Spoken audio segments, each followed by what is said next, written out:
Meerut doctor Jyotsna Jain द्वारा स्थापित बेटियां फाउंडेशन मेरठ टीम के द्वारा आज शास्त्री नगर स्थित the academy a unit of MSM में 2 एक्टिविटी की गई।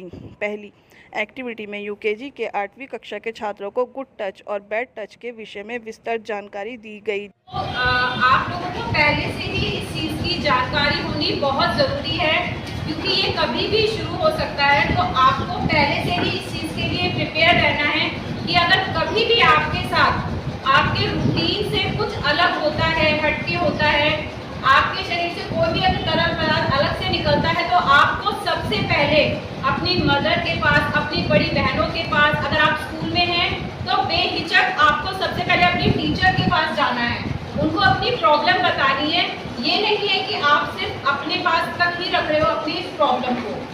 इस चीज़ को सबसे पहले आप कभी भी आपको इस प्रॉब्लम को बताने के लिए झिझकना नहीं है। आप अगर कहीं मार्केट गए हैं तो वहाँ कहीं आपको कोई लेडी मिलती है, कोई बड़ी बुजुर्ग मिलती है, आप बेहिचक जाकर के उनसे अपनी प्रॉब्लम बताएं। इस प्रॉब्लम को सिर्फ अपने तक ना रखें। स्कूल में है तो स्कूल में आपके टीचर्स हैं, बेहिचक आप उनके पास जाएं, उन्हें बताएं कि हमें ये प्रॉब्लम हो रही है। हर कोई टीचर आपकी हेल्प करेगा, हर कोई लेडी आपकी हेल्प करेगी। और अगर आप घर में हैं, फौरन से जाकर अपनी मदर को बताएं। घबराने की बिल्कुल ज़रूरत नहीं है। ये हर बच्ची के साथ, हर लड़की के साथ ये होता है और ये होना बहुत ज़रूरी है। अगर ये आपके साथ हो रहा है तो आपकी सेहत बिल्कुल ठीक है, आप बिल्कुल सही दिशा में जा रहे हैं।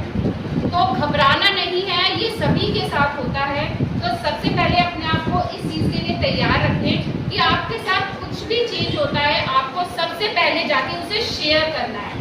तो आगे से आप करेंगे, कुछ भी आपके साथ चेंज होता है, आप किसके पास जाएंगे? जोर से बोलो। और टीचर के पास। दो वर्कशॉप की है, गुड टच बैड टच, जो कि आज के समय में बच्चों के लिए बहुत जरूरी है।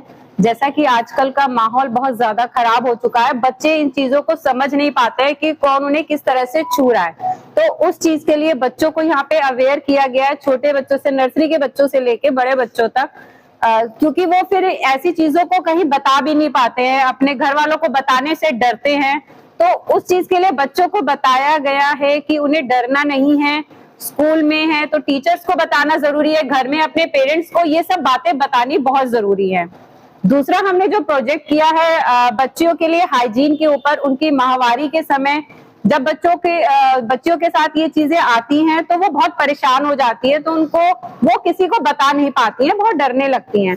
तो उस चीज के लिए उनको बताया गया कि आपको ये साझा करना है अपनी मदर्स के साथ, टीचर्स के साथ, आप बेहिचक बताएं, क्योंकि ये कोई प्रॉब्लम नहीं है। ये जो बच्चियां हैं, लड़कियां हैं, उनके साथ ये होता ही है।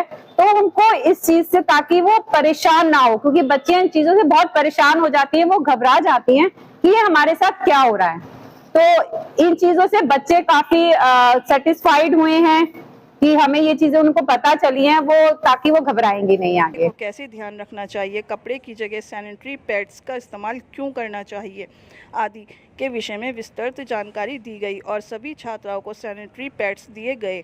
विद्यालय की प्रधानाचार्य श्रीमती सुमति सिंह जी ने बच्चों को अच्छे से समझाने के लिए बेटियां फाउंडेशन का बहुत आभार व्यक्त किया। प्रिंसिपल हूँ मैं, सुमति सिंह।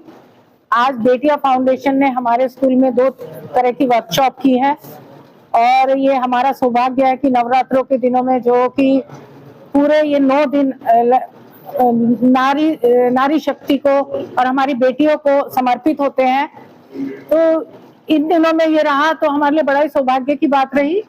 और जो आज गुड टच बैड टच के बारे में इन्होंने जानकारी दी है, वो बहुत ही जरूरी है, बहुत ही इसेंशियल है बच्चियों के लिए, कि आजकल के खराब माहौल में जो बाहर सामाजिक जो वातावरण दूषित हो रहा है बच्चों के लिए, उस पर इन्होंने कन्याओं के साथ साथ बॉयज को भी ये शिक्षा दी है, वर्कशॉप की है।